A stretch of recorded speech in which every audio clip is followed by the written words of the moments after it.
ঈদের প্রথম দিন আর দ্বিতীয় দিন কিভাবে কাটালাম ফ্যামিলির সাথে সেটাই নিয়ে থাকছে আজকের ব্লগ। আসসালামু আলাইকুম everyone, welcome back. This is me Tanjimuna. ঈদের সকালের সব থেকে বেস্ট পার্ট হচ্ছে এই সাইরেনটা। বরিশালে কিন্তু সবসময় সাইরেন দেওয়া হয় ইফতারির সময় আর ঈদের সময়।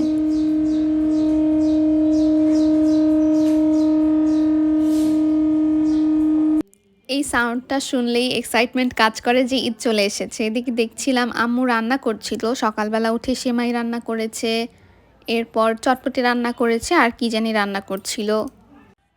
আম্মুর খাবার দিয়ে সকালটা শুরু হলো। এখানে আব্বু চটপটি আমাদেরকে সার্ভ করে দিচ্ছিল, আম্মু আব্বু দুজন মিলেই আমাদের দিচ্ছিল। এবার আমার ভাইকে একটু রেডি করে দিচ্ছি, আমি আর আমার কাজিন মিলে ভাইয়ার চুলটা সেট করে দিয়েছিলাম, এরপর আমি একটু স্টাইল করে দিচ্ছি। আমরা একটু আফ্রিকান স্টাইল করতে চাচ্ছিলাম। ভাইয়াকে চুল সেট করে এবার আমার কাজিনকে রেডি করে দিচ্ছি, ওকে একটু সাজিয়ে দিব ঈদের জন্যে। এরপর সবার শেষে আমি রেডি হব।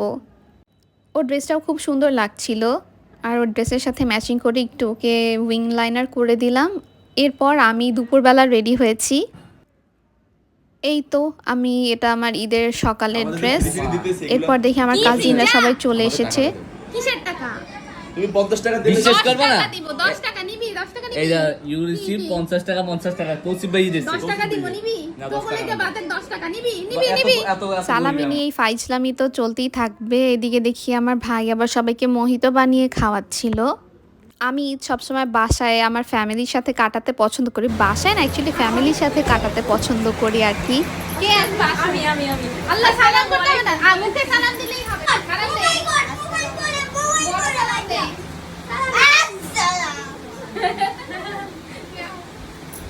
নেক্সট কে সালাম দাও। আসসালামু আলাইকুম। নাও। নেক্সট কে? ওয়ালাইকুম আসসালাম। দেওয়া লাগবে?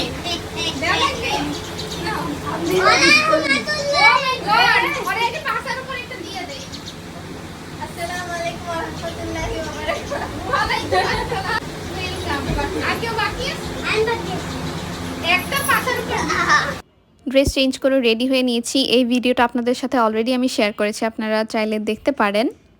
ঈদের দিন আমি রেডি হয়েছি ঠিকই, বাট কোথাও যাওয়া হয়নি। এই প্রথম আমি ঈদে কোথাও যাইনি, প্রথম না দ্বিতীয় আর কি। কোভিডের সময় যাওয়া হয়নি আর এখন যাওয়া হয়নি।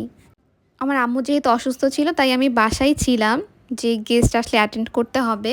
আমি শুধু আমার দাদির সাথে দেখা করেছি আর তার সাথে দুপুরের খাবারটা খেয়েছিলাম। এটা হচ্ছে ঈদের দ্বিতীয় দিন। এই দিন আমাদের বাসায় সবার দাওয়াত ছিল। বাবুর্চিরা সকাল থেকেই রান্নাবান্না শুরু করে দিয়েছে আর কি, রাতেই করেছে, বাট আমি রাতে আর আসিনি, সকালবেলায় একবারে দেখতে এসেছি। অনেক রান্নাই তখন হয়ে গিয়েছে, জর্দা রোস্ট, ঝাল রোস্ট দুটোই হয়ে গিয়েছে, আর বিফটা এখনও হয়নি, বিফটা এখন চড়াচ্ছে। ঈদের প্রথম দিনই আমাদের বাসায় সবসময় বাবুর্চি রান্না করে, কিন্তু এবার ফরে চেঞ্জ, আমরা ঈদের দ্বিতীয় দিন এটা রেখেছি আর ঈদের দিন আমরা সবাই বাসায় রান্না করেছি। আইটেমগুলো বলে দিচ্ছি: ঝাল রোস্ট, জর্দা, ডাল, সবজি, নর্মাল চিকেন রোস্ট আর কি মিষ্টি যেটা হয়, ফিশ ফ্রাই, বিফ। বিফটা এত টেম্পটিং লাগছিল, আমার তো দেখেই খেতে মন চাচ্ছিল, বাট খেতে পারিনি। সবার শেষে আমরা খেয়েছি, সবাইকে যেহেতু সার্ভ করেছি বা এগিয়ে দিয়েছি। জর্দার এই মিষ্টিটা যে আমার এত পছন্দ, এটা দেখে আমি আর রেজিস্ট করতে পারিনি, আমি ওখান থেকেই খেয়ে নিয়েছি। এই যে সবাই খাওয়া দাওয়া করছে, আমরা সার্ভ করছিলাম। এর মধ্যে দেখি আমার ছোট্ট বাবাটা এসেছে, ওকে একটু আমি আদর করলাম, ও কাঁদছিল। মাশাল্লাহ, ওরা এত কিউট, আপনারা কিন্তু মাশাল্লাহ বলতে ভুলবেন না। সবার খাওয়া দাওয়া শেষে এখন আমরা বসবো, এখন 4:30 বাজে।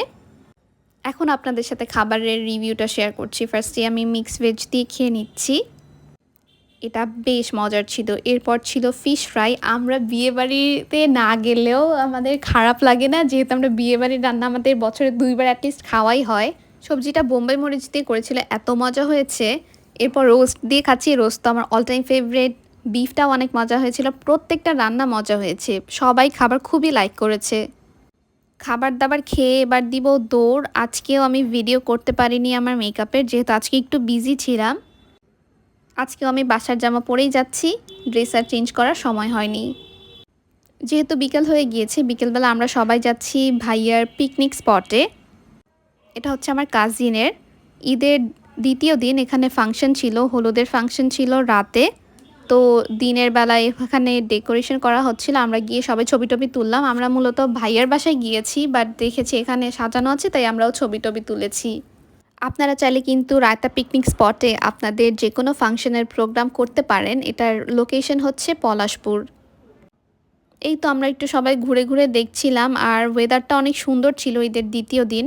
আপনাদের সবার ঈদের দিন কেমন কাটলো আমাকে অবশ্যই জানাবেন। এই যে আমার আরেকটা বাবা চলে এসেছে, ওরা খুব এনজয় করছিল। আসলে বাচ্চারা কিন্তু খোলা জায়গা খুব পছন্দ করে, আর যেহেতু ওয়েদারটাও ঠান্ডা ছিল তাই সবাই এনজয় করছিল। এই আমার আরেকটা বুড়ি, আর এই যে তুরান চলে এসেছে। এবার আমরা ঘুরে ঘুরে বাসায় চলে যাচ্ছি। সবাই মিলেই আমরা গিয়েছিলাম, ওখানে অনেক গেস্ট ছিল। সেদিন সূর্যটা এত সুন্দর ছিল আর চাঁদটা অনেক সুন্দর ছিল। এখানে দেখাচ্ছিলাম টার্কি মুরগি, সেগুলো এখানে রাখা ছিল, সেগুলোই দেখাচ্ছিলাম। আমি নিজেও আগে দেখিনি। সবাই মিলে আমরা ছাদে চলে গেলাম, এখানে বসে আমরা ছবি টবি তুলেছি। এখন আপলোড করা হয়নি। ওই যে আমার ভাইয়ের মেয়ে আমাকে ডাকছিল, ফিপি তাড়াতাড়ি আসো, সূর্যটা দেখো কি সুন্দর লাগছে। আপনারা কি ঈদের দিন ফ্যামিলির সাথে থাকতে পছন্দ করেন, রিলেটিভদের বাসায় যেতে পছন্দ করেন, নাকি ফ্রেন্ডদের সাথে হ্যাং আউট করতে পছন্দ করেন? আমি তো প্রথম দলের লোক। এখানে বাসা থেকেই নদী দেখা যায়, এটাই বেস্ট পার্ট আমাদের বরিশালের। আর ওরা এত তুরতুর করে, ওদের সাথে আমিও দৌড় দিয়ে পারি না। জর্দা ফিরনি খেলাম। বরিশালের firni is not firni, it's more like kheer. এটাই ছিল আমার আজকের video. I hope you enjoyed this. That's all for today's video. ইনশাআল্লাহ see you all in my next video. Till then stay safe. আল্লাহ হাফিজ। বাই।